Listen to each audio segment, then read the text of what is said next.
My name is Ryan Michela. I'm from Salesforce, and I'm here to talk about reactive microservices end-to-end with gRPC and RxJava using a little project I've been working on for a while called Reactive gRPC. Of course. There we go. So a quick show of hands. Who here is already familiar with gRPC? All right, a few of you, cool. How about RxJava? Nice, or Spring Reactor. Saw Josh Long's talk earlier. Cool. Reactive gRPC brings those two technologies together. We're going to integrate all the things and make something really awesome. So a little bit about myself. As I said, I'm from Salesforce, and I am a microservices practitioner. I work on our service mesh team, building out kind of all that Istio stuff you've seen earlier in the week. And I'm also a reactive programming enthusiast. So I've been playing with RxJava for a while, really understand and appreciate the way of building services. So what are we going to talk about? So I'm going to start by telling you a little story about how reactive gRPC came to be. And then I'll give you an overview of RxJava and of gRPC, because, you all want to learn about it. Do some demos, and then do a deep dive into backpressure and flow control, which is how reactive technology works. And then lastly, going to give you my favorite demo. You'll like it. All right, so Salesforce has been building a monolith for something nearly 20 years. And we've been wanting to break it down into microservices. We started with bespoke, REST APIs, as almost everyone does. And this worked well for a while, but it just didn't scale because every developer had to every team had to connect up with the other team they wanted to talk to. And, negotiating over JSON and whatnot. We needed something better. So we tried Apache Thrift and the Twitter finagle library that goes with it. And this worked pretty well for our needs, except all of the finagle libraries are in process and on the JVM, and we need to be able to support, all the different languages and technologies Salesforce works with. So we checked out gRPC and the service mesh technologies. gRPC works really well with the whole Envoy, service meshes, that kind of stuff. They're a really great natural pair, so we decided to go with that. However, when you start building highly asynchronous services with gRPC, the async programming model on Java is not nearly as well as it could be. And so that's where reactive gRPC came from. We're going to make that async programming model a whole lot better and much more fun to work with. So let's start by talking about what gRPC is.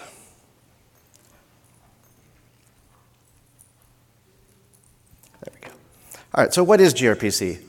gRPC is a high-performance, open-sourced RPC framework. Importantly, it's a remote procedure call instead of resource-oriented services. It's built on top of protocol buffers, which go back well over 10 years at Google and are an incredibly solid technology for doing binary serialization. And then it's built on top of HTTP2, which gives some really impressive features when you're building a microservice. Particularly, you get contract-first microservices development. So if you've done work with something like Swagger before on JSON, it'll be very similar to that with gRPC. From that contract, we're able to run our gRPC protocol spec through the code generator, the Proto-C code generator, and generate code for something like 10 different programming languages, including Java. On top of this, you get unary and bidirectional streaming. And the streaming capabilities of gRPC let us take advantage of HTTP2's native streaming. So we can make services that say you make one request and you get back 100 responses rather than a full buffered array of 100 things. So you can stream instead of store and forward. For RxJava, a little bit of background, RxJava is an API for asynchronous programming with observable streams. Basically, this is a complete change in the way you think about programming, to think of the world as everything is a stream. So whether it's click events coming off of your mouse or service requests coming in off the wire, you have a stream of continuous events rather than something that you explicitly handle. So for example, thinking about everything as a stream in Reactive, this is called an observable. I've got a little example here where imagine, we're going to subscribe to the mouse, and we're going to create a stream of mouse click events. It's an open-ended stream, so it just keeps going as long as the mouse is getting clicked. And then we're going to map it into this debounce operator. And this is an idea of you take your streams and you can map them through different kinds of filters and different kinds of operations. Debounce is one that will say every 3 seconds, if there's more than one click in a row, it'll throw the extras away. This would be really hard to do if you were trying to use, say, a state machine and a loop and a timer. But it's really easy to do with Rx. So we can chain that debounce into a map, turn those mouse clicks into robot control events, and then we subscribe to those robot control events by sending them to a robot. If you were to try to do something like this with just straight up Java, wouldn't be particularly elegant. But RxJava makes it really easy to do. You see, we've just got our first line is events from the click stream. We run those through the debounce operation, map them into robot control events, and then subscribe. So RxJava makes it very easy to make readable code. So gRPC and RxJava are both really powerful technologies. But what if we could put them together to get the expressiveness of RxJava with the microservices capability of gRPC? And that's what we did with Reactive gRPC. So Reactive gRPC is a protocol buffers compiler. It's the same kind that generates the Java code from your protocol buffer spec, with some additional Java stubs that make it compatible with RxJava. Any questions about either of those two technologies and what they are?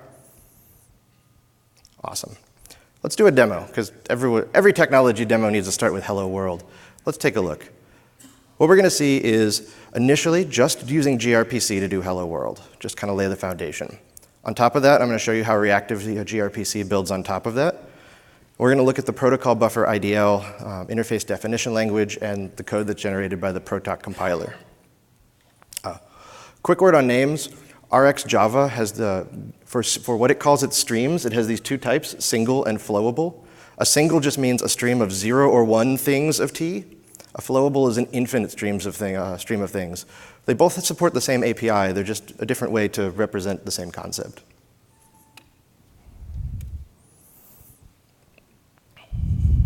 So let's take a look. Here we go.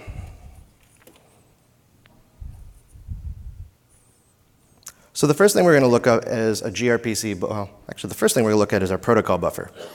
Protocol buffers, similar to other interface definition languages, specify the operations and data structures you need for your service. So this is all done in a type-agnostic way, and then the protoc compiler compiles it to type-specific and type-safe bindings. So here we've got 3 operations for greeting and our requests and responses. I'm using very simple request and response objects, but you can make these as complicated nested data structures as you need to solve your problems. Importantly, if you look at our greeter service where it says RPC, multi-greet, and stream greet, those are actually streaming services, not just simple request response services. So let's look at the client. gRPC has generated for us this greeter gRPC blocking stub is one blocking stub. From that, using that, I can call the greet service, and this is going to be a blocking call to greet, and we print out the response. Alternatively, for the stream response service, I can just iterate over the response that comes out of it. This is blocking RPC. This isn't the greatest thing, though. This is going to totally ruin you if you're trying to build a really high throughput, high scalability server. So let's look at how you would do that with streaming client. So if you want to stream your responses and requests to gRPC, suddenly things get a little less pleasant to work with. So gRPC's out-of-the-box streaming API is built around callbacks. And so we have to set up this callback response observer here, entirely independent from the code where we're going to be executing it. So you can see that our stream greet, we actually pass in our response observer callback. Same when we do multi-greet. So these are the one-to-one and one-to-many services. However, when we want to do asynchronous many-to-many services, send many messages out and then get many messages back, the programming model gets even weirder. The important thing to note is that the programming model is not consistent between blocking calls, streaming calls, and bidirectional streaming calls.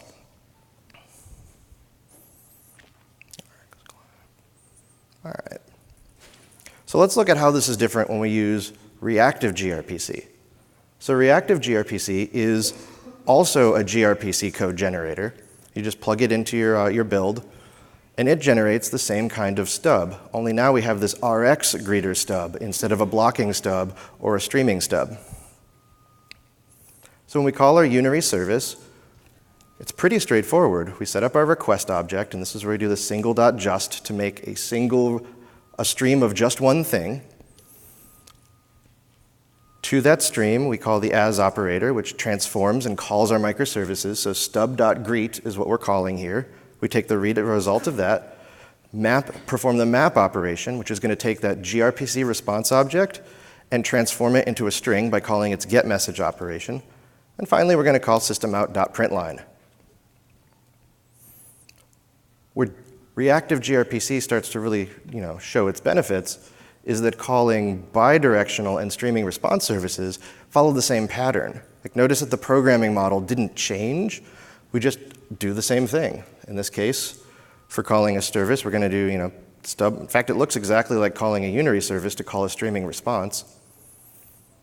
And if we call our multi-bidirectional one, we're actually going to give it a flowable, so that infinite stream. We're going to create a stream of 3, send 3 messages to the server, get 3 messages back, and print them out. And if we run this, we should see the result. There we go, we can see. And you can even see they're not coming back necessarily in order because it's entirely asynchronous. All right. But what happens when we want to take three gRPC services and chain them together? So this is where you're doing, service A, call service A, take the response, use that to call service B, take the response, use that to call service C. When you start doing this with asynchronous programming and gRPC out of the box, it very quickly starts looking like this. Who here has ever dealt with callback hell? Who likes callback hell? Great. Reactive gRPC kills callback hell. What we've done is, since RxJava is entirely asynchronous out of the box and is a programming model for building asynchronous reactive pipelines, each of our stages just becomes an Rx operation. And so we call our first service, start with our string, map it into a request object, call the service, map the response back into a string, repeat, and we're going to do a one-to-many. So now at this point we've got 3 responses, and then we're going to send each of those 3 responses through a many-to-many service and get back many responses. If we run this, we'll actually see them all come together. There you go. You can see the 3 different layers. The first service did hello Ozcon. The second service put welcome, hola, and bonjour on the front of it. And then the third service put welcome, welcome, welcome to each of the 3 responses. Any questions about the demo you saw? Awesome. Sure. Is map functions the one which is doing the actual trigger of the event? Map is transforming. It's the as function that's actually taking the service stub and making an invocation to the service and bringing the response back. So then, like streaming Java, can't we just prepare that I'm going to call this, I'm going to call this, and then trigger that later? Sorry. Can you add event, like series of events, and then kick off later? Take a series of events and then kick them off later. Oh yeah, so the cool thing about reactive programming is that none of that chain of events, so the question was, can you do things later? And none of that chain of events actually happens until you call subscribe. So it's all setting up, it's like writing your SQL query and then executing your SQL query. It's very similar. You write your reactive pipeline and then you execute it by calling subscribe. So it's entirely lazy. None of this does any work until you ask it to.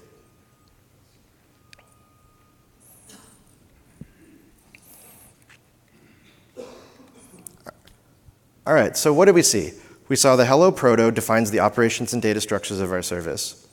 Then the protobuf compiler compiles Java stubs, and the client and server is built on top of those stubs. Reactive gRPC is a different kind of proto-generator that extends the protoc compiler and generates stubs that are compatible with RxJava. Any further questions? If not, we'll talk about backpressure. So when you're building streaming services, and streaming microservices, even reactive programming, backpressure becomes a really important thing. Backpressure is the way that a consumer signals to its producer to slow down. Who's seen this episode of I Love Lucy? All right, for those who haven't, the premise is Lucy has been asked to wrap candies as they come off a conveyor belt. The problem is the conveyor belt keeps going faster and faster and faster, and she has no way to signal upstream to slow down. So, well, you can see the result. She finds all sorts of creative ways to get rid of the candies because she has no way of applying backpressure. When we run into this, we get out-of-memory exceptions, and our programs crash because there's simply no way for us to tell the upstream to slow down. Backpressure is how reactive systems do this. When you're working with reactive gRPC, there's actually 3 different backpressure models that are all working together to make your service work. At the bottom, you've got HTTP2. In the middle, on top of that, is gRPC, built on top of HTTP2's backpressure. And then RxJava has its own backpressure model built on top of flowables and the reactive pipeline. Reactive gRPC puts all 3 of these things together so you don't have to. Just to talk about terms, I'm going to use producer and consumer instead of client and server because streams can go both directions in reactive gRPC and in gRPC itself. So sometimes you're going to get a stream that goes from the client to the server, like you're sending lots of things, like telemetry data from a mobile device, and other times you're going to get a response streams, like a stream of pictures that you want to process in order.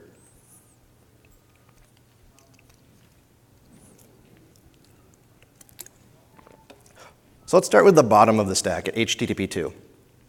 HTTP2, you've got your producer and your consumer, and HTTP2 is a streaming protocol. So it doesn't understand messages, it doesn't understand protobufs, it understands byte streams. Given that, there's this idea of the flow control window. And the flow control window starts at about 65,000 bytes. And so the producer is going to send up to 65,000-ish bytes to the consumer, and then stop, because the flow control window has closed. As the consumer is reading from the buffer, the consumer is going to send this window update event back to the producer to tell it, you can send me more bytes. And so they go round and round. The producer sends some bytes until the flow control window closes. The consumer opens the flow control window with a window update event. On top of this, we have gRPC. So gRPC is built on top of HTTP2, and it is a message-oriented flow control system. So inside of gRPC is something called the onReady handler. And you're never really going to directly interact with this unless you really want to. But the onReady handler is there, and it takes the messages that you're sending on the producer side, serializes them into protobuf, and then pushes them out through HTTP2. And it keeps doing this until HTTP2 tells the onReady handler to stop with the closing of the flow control window. When the consumer says, I'm ready for more data, that window update event gets sent back to HTTP2 and gets propagated up through gRPC's internals to start calling the onReady handler again, where it will then keep going until it runs out of room. On the consumer side, you've got the gRPC consumer stack. It's going to call this method called request.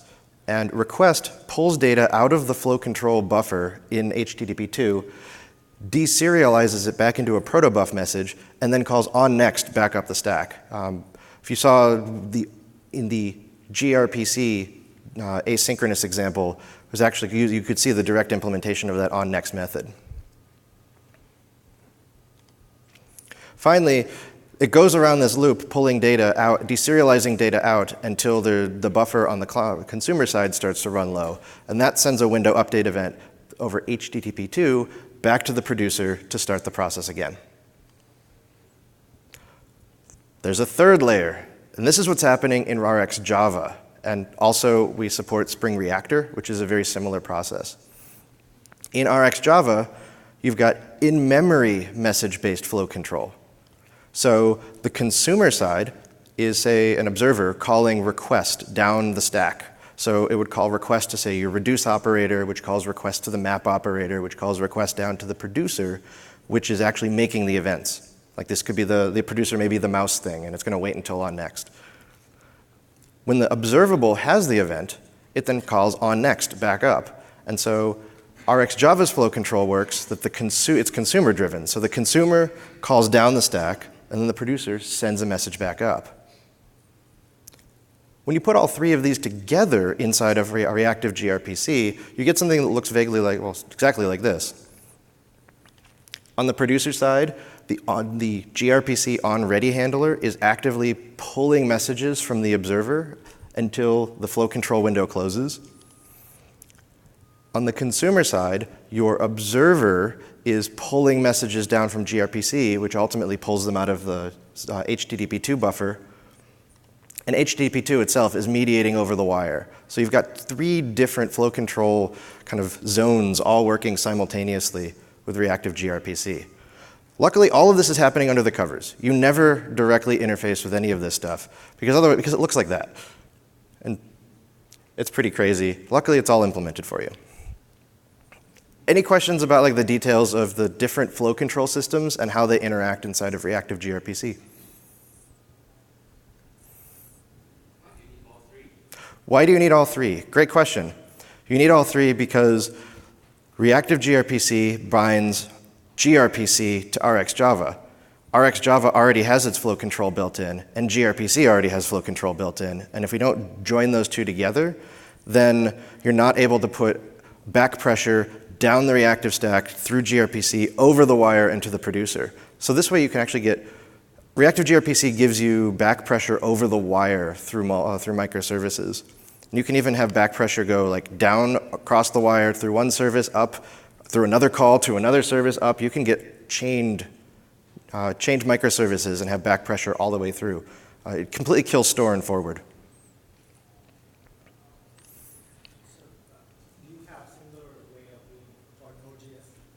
Do we have anything for Node.js? Not yet. I've been working on the Java implementation first. It is open source. So let's do a quick demo to see, kind of visualize how all this back pressure looks when they all work together. For this, I've got a slow consumer. So I intentionally put a 3 millisecond delay every time the consumer pulls a message out. And I've got a fast producer, which is going to make numbered messages as fast as the CPU will allow it.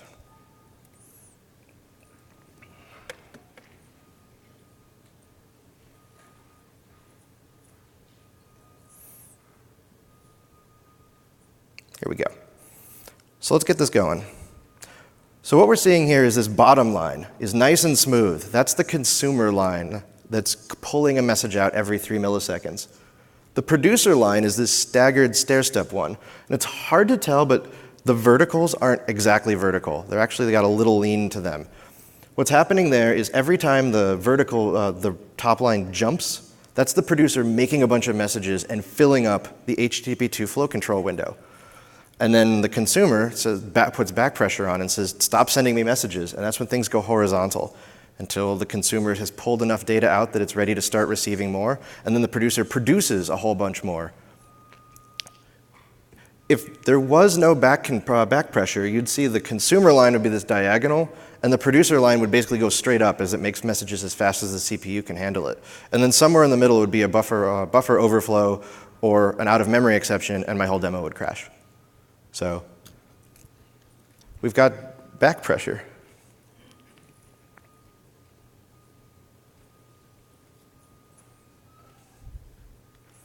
So what do we see? We saw the fast producer was making messages as fast as it could, but the slow consumer had a delay.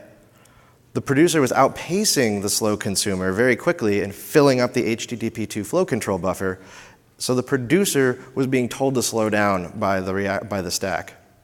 So the back pressure that you saw is entirely free for you. Like, there's no code that you have to write that implements that back pressure. You just write RxJava code and invoke microservices, and you get the back pressure for free.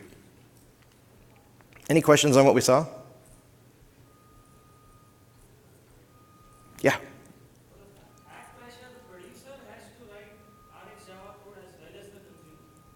The question was, does the producer have to write RxJava code in addition to the consumer? Actually, no. You can use raw gRPC on either end of the wire. If you do so, you end up having to take gRPC's flow control into your own hands in certain cases.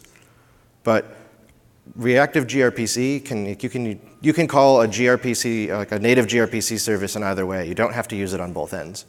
You get a lot of benefit from using on both ends.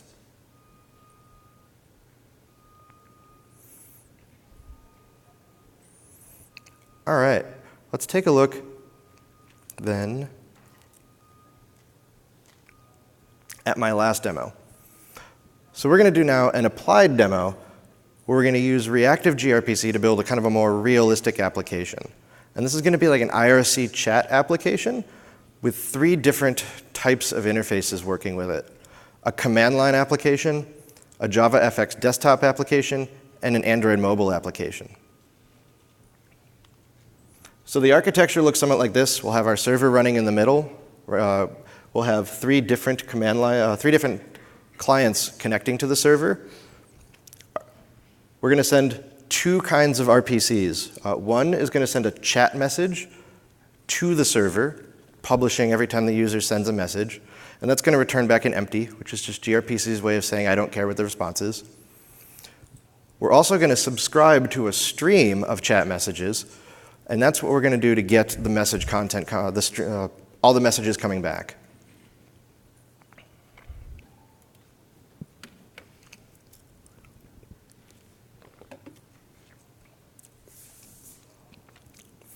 So first, let me show you what it's looking like. I've got my server here running on the bottom. It's a simple Spring Boot application. And up here on the top are my 2 command line-based chat clients. And I can do like hello. Just so you can see, messages are flowing, the clients are communicating with each other, and they're bouncing messages through the server.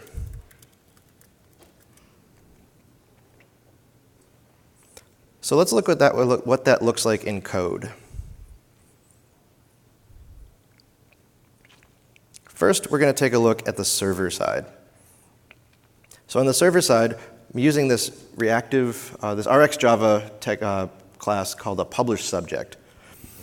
A subject is something that can be both a producer and a consumer. And so I can have many subscriptions to it, many calls to subscribe, but I can also have many things put messages in it. And so it works like a little in-memory bus, and that's what I'm using it for. When we accept messages, we're going to implement our generated base class, and our generated base class for this service gives us this post message that takes a single and returns a single, so a stream of 1 in and a stream of 1 out. That request has a text content to it. We're going to extract that with this right here. So we're actually going to do 2 side effects. One is we're going to extract the content. We're just going to take that message and put it into our bus. And the other is we're going to pull it out and we're going to print it to the screen. Finally, we're just going to return an empty because this operation, the server client doesn't care what the response is. On the server side, it's really simple. We just subscribe to that broadcast subject and pipe all of the messages that come through it out to our clients.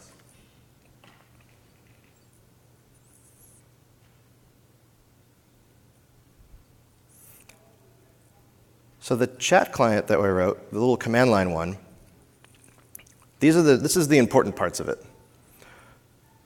The first part, we're going to subscribe to incoming messages. Subscribe to incoming messages. So this is taking that infinite stream and we're going to write it to the screen.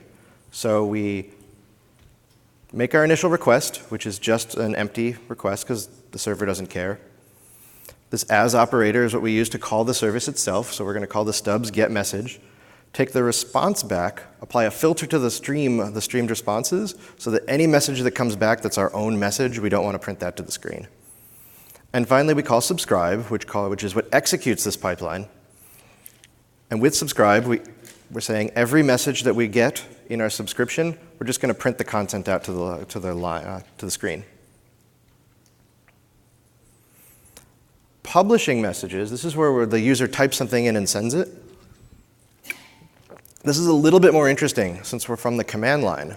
Since we're running from the command line, we don't get, say, like window open and window close or Android application start and end events, but we still want to say when a user's arrived and departed. So we're going to do something a little more interesting with RxJava. We're going to take 3 different streams and combine them in order. The first one is a stream of just one message. This observable.just, and we're going to say the user joined. To that, we're going to concatenate the infinite stream that comes from our iterable that I wrote to wrap the command line. So as the user types in it, I'm using the JLine library. And as the user types a command, we get a string. We take that string, and we just iterate over it until the user types quit. When the user quits, this observable here from that iterable ends up ending, because the iterable has no more strings to deliver. And so we concatenate on the last, which is the user left. So we have this stream. Now, because remember, in RxJava, everything's a stream. So we've created a concatenated stream of a join message, some infinite number, some number of chat messages, and then a leave message. To that stream, we'll apply the map operator to turn that string into a message request object, and then post it to the server using our stub. Finally, we subscribe. And for our subscription, since we're just sending things, we don't actually care about the response. If there's an error, we'll print it out. Any questions about the command line program? Where is it? How do I check that the user typed quit? That happens inside of my console iterator. It's just an adapter I wrote. It's an iterator that will keep returning strings until it sees the string /quit, and then it just returns iterable ended. All right, so that's our chat console. But I've also got this thing running over here on the side. And this is a JavaFX client. So Java desktop program. JavaFX is very different in the way you do the way you implement things than writing the command line. And you can see hello from JavaFX. If we come back to our command line versions, you can see we got the messages, so everything's flowing through. Yet if we look at our JavaFX program, the same ones, the subscribe to incoming and the publish outgoing, the important thing is they look nearly identical. They look nearly identical because JavaFX has some adapters for creating events or creating RxJava streams out of JavaFX events. So subscribing to incoming is as simple as starting the same way with an empty request.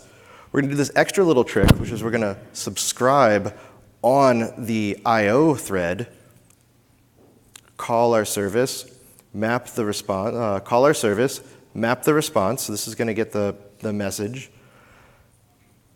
We're going to do a neat little RxJava trick, which is we're going to switch threads. And you can do this transparently in RxJava. We're going to switch from the IO scheduler to JavaFX's UI thread.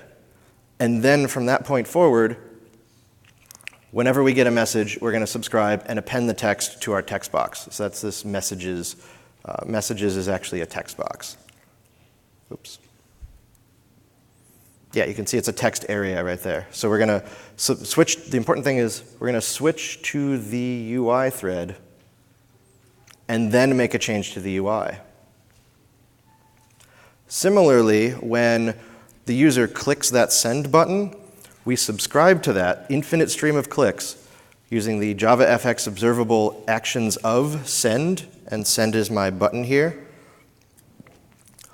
When that happens, that's happening on the UI thread. So we need to switch threads to the IO thread.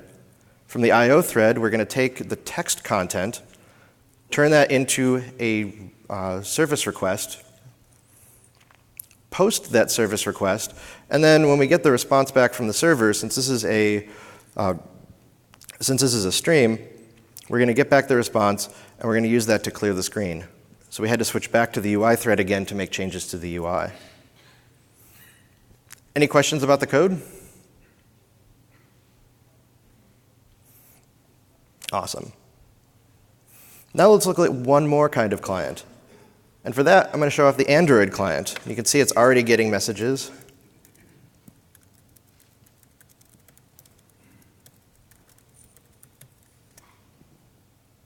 There we go. Hello from Android.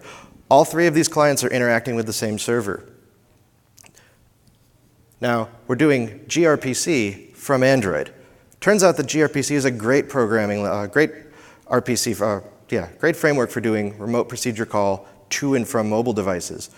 Its streaming capabilities mean that you don't have to have head-of-line blocking issues that you get with HTTP1.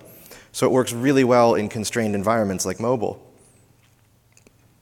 If we look at the code for RxJava, for our Android client, once again, it looks nearly identical.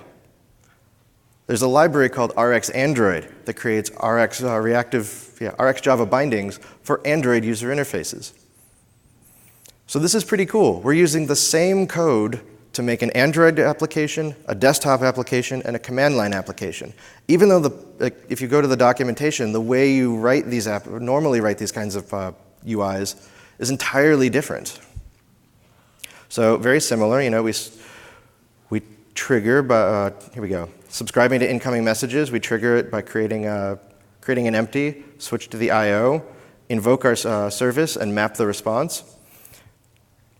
And then from there, we switch to Android scheduler and put something in the UI. Outgoing looks very much the same. We subscribe to the rxview.clicks, and our button here is send is an Android button. Switch to the I/O thread, invoke our microservice by taking the message text and mapping it to a string, taking that string, mapping it to a message, and then that message putting it out to the call. When it comes back, we switch to the Android main thread and put it on and clear the screen.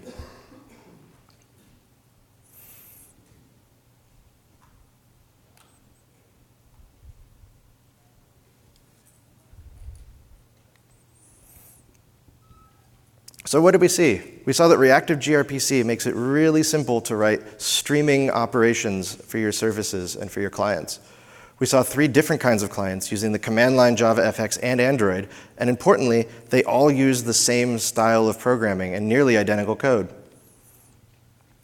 So gRPC makes it easy to make microservices. You start with the protobuf IDL, and then code generation creates you all of the stubs for your client and server. RxJava is a different way of thinking about the world as infinite streams instead of manually handled events. And then you use functional composition to put things together and create your transformations. And then finally, Reactive gRPC bridges these 2 technologies together to produce a really compelling programming model for taking dynamic asynchronous events, asynchronously calling microservices, and then asynchronously processing the responses. So why is this cool? Well, Reactive gRPC is asynchronous by default. So it's ground up, entirely built for async processing. It gives you a unified programming model. The way you do async code and the way you do synchronous code becomes identical rather than having to deal with 2 entirely different APIs for gRPC. Finally, you get a simplified programming model. You have less callback hell and more code clarity. And then finally, it gives you a consistent programming model. So services, desktop, and mobile all work the same way. You write your code the same way. Thank you all. Do you have any questions? Here's the resources. So particularly the Reactive gRPC GitHub is where you can find all of the demo code you saw, as well as the project itself.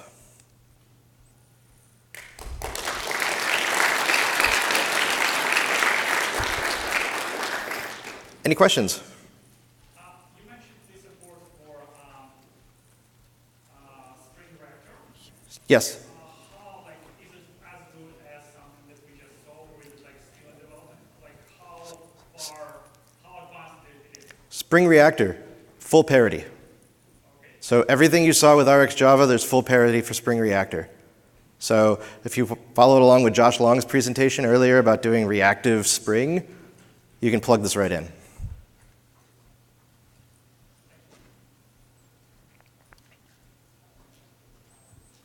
Yeah. Do you have an example of how you got errors and error handling? Error handling? Let's say in your stream pipeline something breaks. Sure. So the question was about what happens when there's errors. The best way to do errors is to show.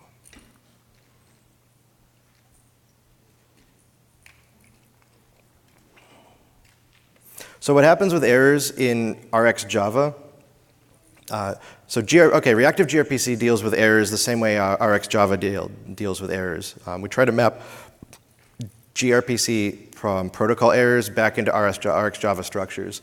So the way RxJava works is, let's say this second call returned an error, or had an error rather than a successful call. We'll get the error message and are going down the stream. So from here all the way down to here, we'll get an error, and our subscribes, let's see, there we go. You can see the second consumer on there is an on-error handler. The on-error handler downstream will get called. Simultaneously, a cancellation event will be sent upstream. So if we were using, instead of just using a single as our source, we were actually using something like the click handler, which goes on forever, and you don't know when it ends. The cancellation will be propagated up to the click handler so that it will correctly disconnect from the click event stream. All right, well, thank you all for coming out. For any further questions, I'll be up here and then out in the hallway. Enjoy the rest of OzCon.